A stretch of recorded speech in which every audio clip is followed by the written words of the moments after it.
नमस्कार दोस्तों, स्वागत है आप सबका आपके अपने YouTube चैनल पर जिसका नेम है बंसल एजुकेशन हब। फ्रेंड्स, अगर अभी तक आपने मेरे इस चैनल को सब्सक्राइब नहीं किया है तो जल्द से जल्द सब्सक्राइब कीजिए और साथ ही साथ बेल आइकन को प्रेस करना ना भूलिए, जिससे कि मैं जब भी वीडियोस डालूंगी तो आपको उनकी नोटिफिकेशन जल्द से जल्द मिल जाया करेगी। एंड फ्रेंड्स, अगर अभी तक आपने मेरी वीडियो को लाइक नहीं किया है, शेयर नहीं किया है तो प्लीज़ लाइक करिए, शेयर करिए अपने फ्रेंड सर्कल में ताकि उनको भी इस वीडियो का बेनिफिट मिलता रहे। तो फ्रेंड्स, आज की जो वीडियो है वो है क्लास 11th बिजनेस स्टडीज़ को रिलेटेड है। फ्रेंड्स, मैं जिसमें आपको समझा रही हूँ chapter number first, that is nature and purpose of business. Friends, मैं इसका ऑलरेडी पार्ट नंबर फर्स्ट डाल चुकी हूँ, इनफैक्ट पार्ट नंबर सेकंड भी डाल चुकी हूँ, जिसमें मैंने आपको बिजनेस के नेचर और ऑब्जेक्टिव्स के बारे में बताया था। तो फ्रेंड्स, आज हम लोग डिस्कस करेंगे role of profit in business and classification of business activities. तो बिना टाइम वेस्ट करके अपनी वीडियो को स्टार्ट करते हैं। तो फ्रेंड्स हम अपनी लास्ट वीडियो का थोड़ा सा रिकैप लेते हैं, जिसमें कि मैंने आपको बताया था कि बिजनेस क्या होता है, जिसमें मैंने पीटरसन एंड प्लोमैन की तरफ से आपको डेफिनेशन बताई थी। That is business is an activity in which different persons exchange something of value whether goods और services for mutual gain of profit. यानी कि पीपल डिफरेंट अलग अलग लोग कुछ एक्सचेंज करते हैं जिसकी वैल्यू होती है, चाहे वो गुड्स और सर्विसेज हो, ताकि वो अपना गेन और प्रॉफिट कमा सकें। तो ये डेफिनेशन जो दी है वो है पीटरसन एंड प्लोमैन ने। फिर मैंने आपको लुइस एच हनी की डेफिनेशन भी बताई थी, that business is an human activity directed towards producing और acquiring wealth through business and selling goods. यानी कि बिजनेस जो एक ऐसी ह्यूमन एक्टिविटी है जो किसी तरफ डायरेक्ट करती है जिससे कि हम प्रोड्यूस कर सकें वेल्थ को या एक्वायर कर सकें मनी को। वेल्थ यानी कि मनी किसके प्रोसेस के थ्रू? बाइंग और सेलिंग के प्रोसेस के थ्रू। तो फ्रेंड्स, उसके बाद हम लोगों ने डिस्कस करा था दैट हमारा नेचर क्या होता है बिजनेस का। तो मैंने आपको बताया था दैट बिजनेस एक जो है इकोनॉमिक एक्टिविटी है। Then business is related to production and procurement of goods and services. Then मैंने आपको बताया था it is related to sales और exchange of goods and services for human satisfaction of human needs. Then business is related in dealing of goods and services on regular basis. Its main purpose is earning profit and the last point is uncertainty of return यानी कि risk. Friends, मैं already ये points आपको बहुत detailed में explain कर चुकी हूँ अपनी लास्ट वीडियो में। अगर आपने नहीं देखी है तो आप जाके देखिएगा, मैं लिंक आपको डिस्क्रिप्शन बॉक्स में प्रोवाइड कर दूंगी। देन फ्रेंड्स, मैंने आपको ऑब्जेक्टिव ऑफ बिजनेस बताया था कि हमने 3 क्लासिफिकेशन करे हुए हैं इसके, that is economic objective, social objective and human objective. Economic objective के अंदर जो पॉइंट्स आते हैं वो हमारा survival, profit and growth. Then social objective के अंदर जो हमारे पॉइंट्स आते हैं that is supply of desired quality of products, avoiding unfair trade practices, employment generation, community service, avoidance of pollution. Then human objective के अंदर जो हमारे पॉइंट्स आते थे that is good working condition, competitive salary, personal growth, peer recognisation and special benefits. Friends, मैं already आपको इसका explanation दे चुकी हूँ कि ये वाले पॉइंट्स यहाँ पे क्यों दिए गए हैं और मैंने आपको एग्जाम्पल्स भी दिए थे। तो यहाँ तक मैंने अपनी लास्ट वीडियो में कवर किया था, तो आज की वीडियो को हम यहाँ से इसके आगे से स्टार्ट करते हैं। तो हमारा जो आज का टॉपिक है that is role of profit in business, यानी कि प्रॉफिट का क्या रोल है बिजनेस के अंदर। तो जो लोग बिजनेस हैं, यानी कि जिन लोगों के फादर्स बिजनेसमैन हैं या जिन लोगों का बैकग्राउंड जो है फैमिली बैकग्राउंड बिजनेस के अंदर है, तो वो लोग जानते हैं कि प्रॉफिट का बेसिक रोल होता क्या है, कितना इंपॉर्टेंट होता है प्रॉफिट बिजनेस के लिए। देखिए, कुछ पॉइंट्स हैं जिसमें मैं आपको एक्सप्लेन करूंगी। प्रॉफिट सर्वाइवल के लिए इंपॉर्टेंट होता है। कैसे इंपॉर्टेंट होता है? अगर आप प्रॉफिट नहीं कमा पा रहे हैं तो आपकी ऑर्गेनाइजेशन ज़्यादा देर तक मार्केट में सर्वाइव नहीं कर पाएगी। ठीक है, प्रॉफिट जो है इतना इम्पोर्टेंट है। यानी कि देखो, एक बिजनेसमैन ज़्यादा टाइम के लिए सर्वाइव नहीं कर पाएगा मार्केट में जब तक उसके पास प्रॉफिट नहीं होगा, तब तक। ठीक है, अब क्यों नहीं कर पाएगा? क्योंकि बिजनेस की काफ़ी सारी एक्टिविटीज़ में आपको पैसा चाहिए और पैसा कहीं से आता नहीं है। आपकी जो इनकम होती है वो केवल और केवल प्रॉफिट से ही होती है। बिजनेसमैन की जो इनकम होती है वो केवल और केवल प्रॉफिट से होती है। जब प्रॉफिट नहीं आ रहा तो आप मार्केट में ज़्यादा सर्वाइव नहीं कर पाओगे, आप अपनी ऑर्गेनाइजेशन नीड भी पूरी नहीं कर पाओगे, साथ ही साथ पर्सनल नीड्स भी पूरी नहीं कर पाओगे। Then expansion and growth. Expansion and growth, profit क्यों इसके लिए इम्पोर्टेंट है? देखिए क्यों। अगर आपको एक लार्ज अमाउंट में प्रॉफिट हुआ, समझ लीजिए कि आपकी बिजनेस को हर साल 1 लाख रुपए का प्रॉफिट होता है, लेकिन इस साल आपको 2 लाख रुपए का प्रॉफिट हो गया, ठीक है, मान के चला।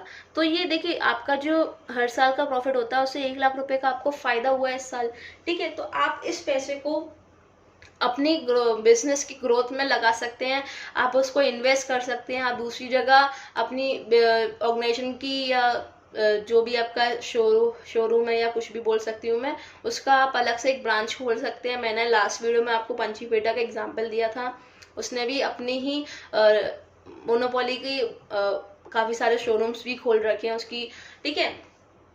तो देखिए उसने अपने बिजनेस को एक्सपेंड करा, उसको ग्रोथ में लेके आया, तो कहीं ना कहीं प्रॉफिट जो है इम्पोर्टेंट रोल प्ले करता है। देखो अब एक्सपेंशन और ग्रोथ, आपके दिमाग में सवाल आ रहा होगा, अगर हमको एक्सपेंशन और ग्रोथ भी करना है तो हम लोग बैंक से लोन लेके भी हम लोग कर सकते हैं, एक्सटर्नल सोर्स से पैसा लेकर भी हम लोग कर सकते हैं। लेकिन आप खुद देखिए ना, अगर आप एक्सटर्नल सोर्स से पैसा लेंगे तो आपको फायदा होगा, या इंटरनल सोर्स से पैसा जो आपको मिल रहा है उसमें फायदा होगा। अगर आप एक्सटर्नल सोर्स से लेते हैं, लाइक आपने बैंक लोन लिया, तो आपको इस पर इंटरेस्ट भी प्रोवाइड करनी पड़ेगी बैंक को। और अगर ये आपका खुद का पैसा, आपने खुद के पैसे को इन्वेस्ट करा है, तो आप इस पर कोई भी इंटरेस्ट प्रोवाइड नहीं करेंगे। इसलिए प्रॉफिट जरूरी है एक्सपेंशन और ग्रोथ में। देन हमारा थर्ड पॉइंट है, it is symbol of efficiency या फिर इंडेक्स ऑफ परफॉर्मेंस। देखो अगर आपकी ऑर्गेनाइजेशन को प्रॉफिट हो रहा है, क्या हो रहा है, प्रॉफिट, तो कहीं ना कहीं आपकी ऑर्गेनाइजेशन इफेक्टिवली वर्क कर रही है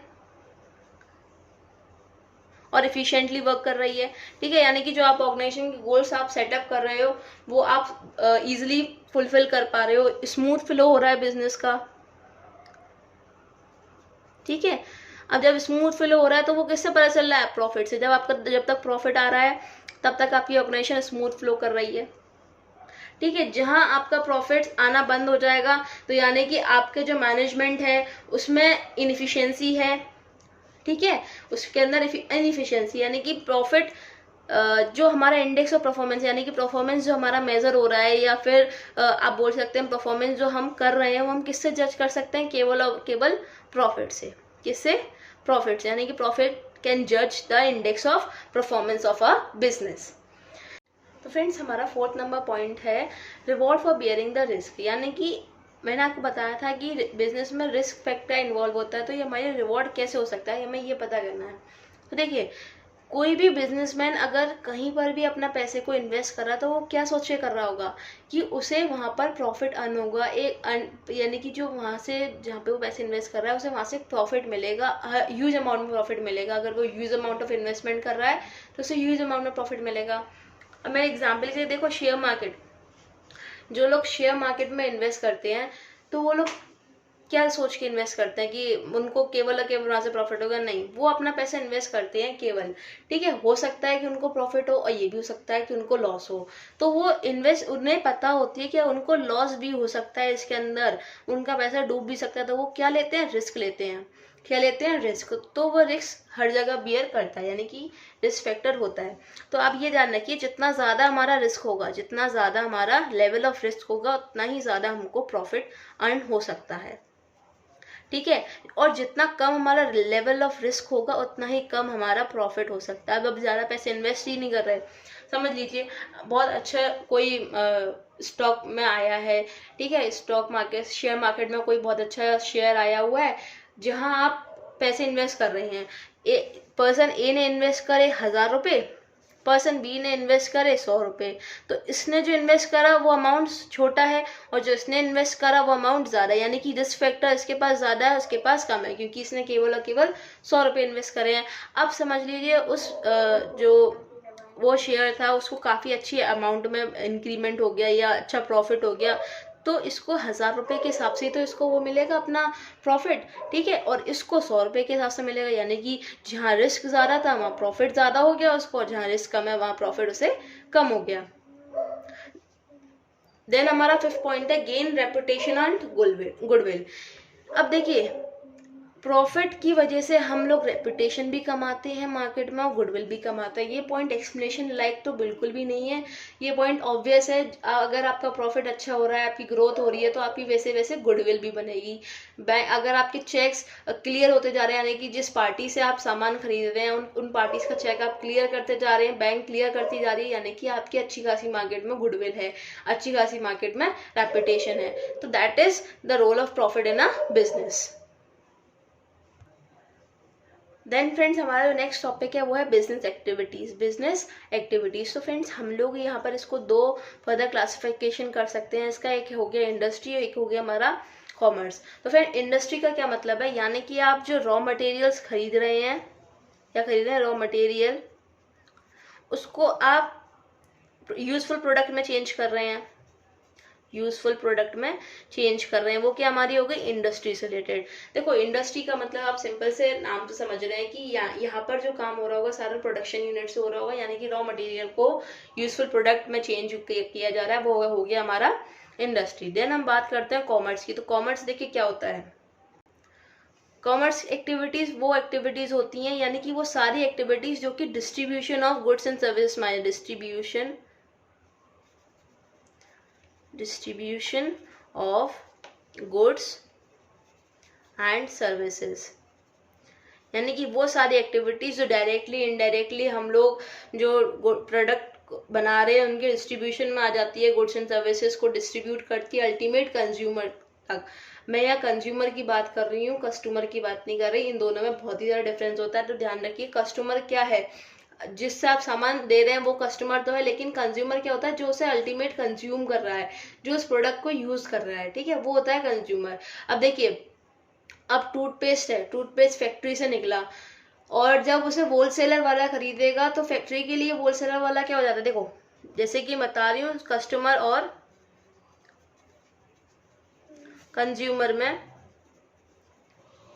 डिफरेंस, क्या डिफरेंस। तो देखिए, जब हम लोग टूथपेस्ट है, ठीक है, ये फैक्ट्री से निकला, किससे निकला, फैक्ट्री से। तो फैक्ट्री वाले ने जब इसे होलसेलर को दिया तो फैक्ट्री, ये कौन हो गया फैक्ट्री के लिए, कस्टमर हो गया। कौन हो गया, कस्टमर हो गया। लेकिन ये कंज्यूमर नहीं है, क्योंकि ये टूथपेस्ट को कंज्यूम नहीं करेगा, इनफैक्ट ये ह्यूज अमाउंट में उनसे टूथपेस्ट खरीदेगा, ठीक है। देन होलसेलर वाले ने रिटेलर को दिया, किसको दिया, रिटेलर को। तो यहाँ पर भी रिटेलर जो है अल्टीमेट कंज्यूमर नहीं है, क्योंकि ये कुछ जो उसने ह्यूज अमाउंट में टूथपेस्ट खरीदे हैं वो उसको कुछ कुछ अमाउंट्स में उससे खरीदेगा। लेकिन जो रिटेलर देगा ना, जो कस्टमर, रिटेलर का जो कस्टमर होगा वो अल्टीमेट कंज्यूमर होगा, क्योंकि ये अपने यूज करने के लिए चीज़ों, टूथपेस्ट को खरीद रहा है। तो आप ध्यान रखिए, कंज्यूमर जो है वो अल्टीमेट कंज्यूमर होता है गुड्स का, यानी कि जो अल्टीमेट यूजर हो जाता है ना गुड्स का, उसे हम क्या बोलते हैं, कंज्यूमर। और कस्टमर तो हर कोई हो सकता है, ठीक है। यानी हम लोग बात करते हैं इंडस्ट्रियल एक्टिविटीज के बारे में, कॉमर्शियल एक्टिविटीज, बिजनेस एक्टिविटीज के उसमें। तो इंडस्ट्री एक्टिविटीज उनसे रिलेट करती हैं जो रॉ मटेरियल को यूजफुल प्रोडक्ट में बनाती हैं, एंड कॉमर्स एक्टिविटीज यानी कि वो सारी एक्टिविटीज जो डायरेक्टली इनडायरेक्टली डिस्ट्रीब्यूट करती हैं गुड्स एंड सर्विसेज को, ठीक है। तो देखिए फ्रेंड्स, जैसे मैंने यहाँ पे लिख रखा है, industry refers to an activity, यानी कि वो एक्टिविटी से रिफर करती है विच कन्वर्ट्स रॉ मटेरियल, जो कि रॉ मटेरियल को कन्वर्ट करता है यूजफुल प्रोडक्ट में, ठीक है, यानी कि फिनिश्ड प्रोडक्ट में, फिनिश्ड प्रोडक्ट में। रॉ मटेरियल को कहाँ कन्वर्ट कर रहा है, फिनिश प्रोडक्ट में। अब देखिए, इंडस्ट्री को हम फर्दर कैटेगराइज कर सकते हैं, प्राइमरी इंडस्ट्री, सेकेंडरी इंडस्ट्री और टेरिटरी इंडस्ट्री। फ्रेंड्स, वीडियो को मैं ज़्यादा बड़ा नहीं रखूंगी, इसलिए मैं आज आपको केवल और केवल प्राइमरी इंडस्ट्री तक पढ़ा रही हूँ। अगली वीडियो में हम लोग सेकेंडरी इंडस्ट्री, टेरिटरी इंडस्ट्री और कंज्यूमर एक्टिविटीज़ के बारे में, कॉमर्स एक्टिविटीज़ के बारे में डिस्कस करेंगे, ठीक है। तो देखिए, प्राइमरी इंडस्ट्री क्या होता है, it includes all those industries, यानी कि वो सारी इंडस्ट्रीज को इंक्लूड करती है which are concern with extraction of natural resources and production of living species. यानी कि इसमें वो सारी इंडस्ट्रीज आती हैं जो कि कंसर्न किससे करती हैं, एक्सट्रैक्शन, यानी कि इंक्रीमेंट ऑफ नेचुरल रिसोर्सेज, यानी कि आपका जो नेचुरल रिसोर्सेज है वो इंक्रीज कर रहे हैं और रिप्रोडक्शन हो रहा है लिविंग स्पीसीज में। तो हम इसको फर्दर कैटेगराइज कर सकते हैं एक्सट्रैक्टिव इंडस्ट्री में और जेनेटिक इंडस्ट्री में। अब देखिए एक्सट्रैक्टिव इंडस्ट्रीज क्या क्या होती हैं, यानी कि जितने भी हमारे नेचुरल रिसोर्सेज हैं, क्या है, नेचुरल रिसोर्सेज हैं, इनकी वजह से कहीं ना कहीं हम लोगों को एक्सट्रैक्शन हो रहा है रिसोर्सेज में, यानी कि इंक्रीमेंट हो रहा है। जैसे कि मिनरल्स फ्रॉम अर्थ, मिनरल्स मिल रहे हैं अर्थ से, देन फिशेस फ्रॉम सी, ठीक है। यानी कि अब देखिए नेचुरल रिसोर्सेज हैं हमारे, अब ये सब एक्सट्रैक्शन हो रहा है इसमें, तो वो क्या है हमारा एक्सट्रैक्टिव इंडस्ट्री। हम बात करते हैं अपनी जेनेटिक इंडस्ट्री के बारे में। जेनेटिक इंडस्ट्री क्या क्या इन्वॉल्व करती हैं, वो सारी एक्टिविटीज जो कि लिविंग ऑर्गेनिज्म से डील करती हैं, जैसे कि बर्ड्स, ठीक है, प्लांट्स हो गए, एनिमल्स, ये सब रिप्रोड्यूस करते हैं। तो ये हमारी किस नाम से जानी जाती है, जेनेटिक इंडस्ट्री से। अब देखिए जैसे कि rearing of cattle for milk, जो गाय होती है वो भी रिप्रोड्यूस करती है, अब उसका रिप्रोड्यूस करना ज़रूरी भी है क्योंकि हम उससे दूध लेते हैं। देन डेयरी फार्म्स होते हैं, है ना, और जो प्लांट्स होते हैं वो नर्सरी में ग्रो भी करे जाते हैं। फिशेस भी कहीं ना कहीं यहाँ पॉन्ड्स में ग्रो मतलब रिप्रोड्यूस करती हैं, तो वो हमारी किससे इंक्लूड हो जाती है, जेनेटिक इंडस्ट्री से। आई होप ये आप समझ में आ गया होगा। यानी कि प्राइमरी इंडस्ट्री बेसिकली क्या है, देखिए आप इसके अगर ये नहीं लेके आएंगे क्लासिफिकेशंस तो भी चलेगा, लेकिन आपको बेसिकली पता होना चाहिए कि प्राइमरी इंडस्ट्री क्या होती है। यानी कि वो इस इंडस्ट्री में किससे कंसर्न करती है, एक्सट्रैक्शन ऑफ नेचुरल रिसोर्सेज से और रिप्रोडक्शन ऑफ लिविंग स्पीसीज से, ठीक है। अब हाँ, ये टॉपिक इतना पूछा नहीं जाता है, आप इसको इतना फर्दर नहीं डिटेल में जाने, बस इतना जान लीजिए, यानी कि प्राइमरी इंडस्ट्री वो इंक्लूड करती है उन इंडस्ट्रीज एक्टिविटीज़ को जो कि कंसर्न है एक्सट्रैक्शन ऑफ नेचुरल रिसोर्सेज, यानी कि increment of natural resources and reproduction of living species. तो फ्रेंड्स आज के लिए इतना, कल मैं आपको सेकेंडरी इंडस्ट्री, टेरिटरी इंडस्ट्री भी पढ़ाऊंगी, क्योंकि आज की वीडियो में ज़्यादा लंबी नहीं रखना चाहती वरना आप लोग बोर हो जाएंगे। एंड फ्रेंड्स अगर अभी तक आपने मेरे इस वीडियो को लाइक और शेयर नहीं किया है तो प्लीज़ लाइक कीजिए और साथ ही साथ शेयर भी कीजिए अपने फ्रेंड सर्कल में। एंड अगर अभी तक आपने मेरे चैनल को सब्सक्राइब नहीं किया है तो जल्द से जल्द सब्सक्राइब भी कर दीजिए और साथ ही साथ बेल आइकन को भी प्रेस कर दीजिएगा। Thank you friends.